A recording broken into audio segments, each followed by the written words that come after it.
Пластилиновый дождь. Передай мне мою память, ветер. Дай вернуться в прошлое чуть-чуть.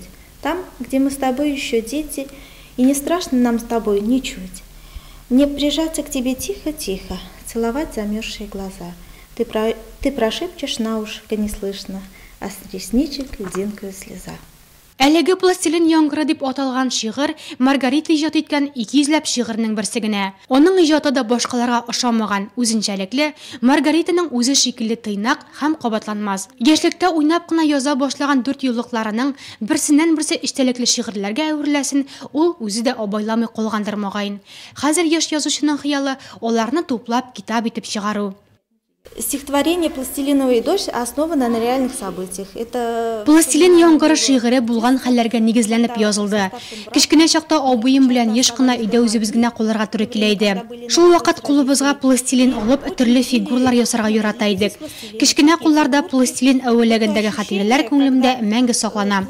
Хәзер дә балаларым пластилин белән уйный башласалар, минем дә бер кисәген алып кулымда әвәлисем килә. Маргарита Лита район үзәк китапханәсендә һәрчә көтеп алынган һәм еш кунак. Китапхана каршында эшләп килүче Салават күпере түгәрәге толерантлык клубы агзасы. Частенько наша рабочая неделя начинается с звонка Маргарите. Еш кына эш аднабыз Маргаритага шалтыратудан башланып китә. Китапханәдә үткәрелгән байтак чаралар буенча аннан киңәш сорыйбыз. Ул күп әдәби берләшмәләр әгъзасы, оештыручысы дисәк тә була. Хәзер Маргаританың беренче китабын бастырып чыгару өлкәсендә эшлибез. Ел ахырында әлеге китап дөнья күрер дип өметләнәбез. Маргаританың тагын бер мавыгуы бисер белән чигү.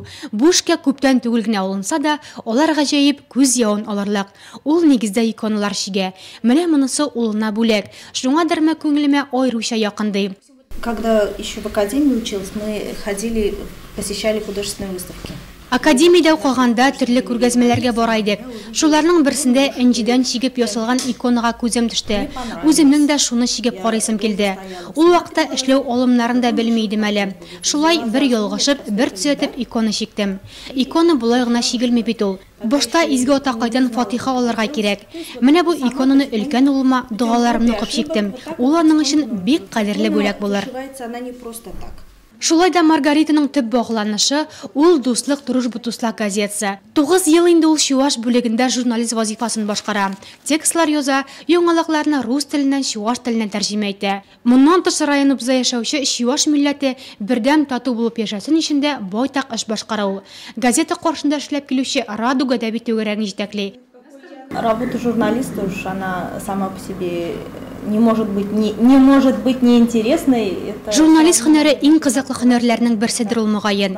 Яңа кешеләр белән танышасың, аларны башка яктан ачасың. Һәр кеше үзенчәлекле шәхес. Менә шуны күрергә, шуны яза белергә кирәк. Бу бик җаваплы эш, чөнки кемнәрдер үзе турында язылган газета битен гомер буена саклый, буыннан буынга тапшыра. Эшләгән кешегә һәр кайда да хөрмәт, үз эшен белеп һәм яратып башкаручыларга икеләтә. Быел Маргарита Лита ел хатын-кызы, ел ир-аты хатын-кыз күзлегеннән республика конкурсының мәдәният һәм рухият номинациясе буенча район этабы җиңүчесе дип табылды. Ел хатын-кызы рухият һәм мәдәният номинациясе буенча без үзебезнең коллективтан Маргарита Литаны тәкъдим иттек.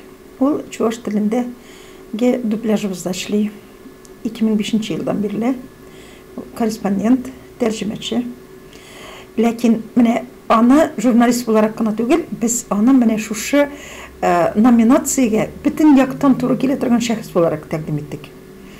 Ул бердән академия культура академиясын битергән.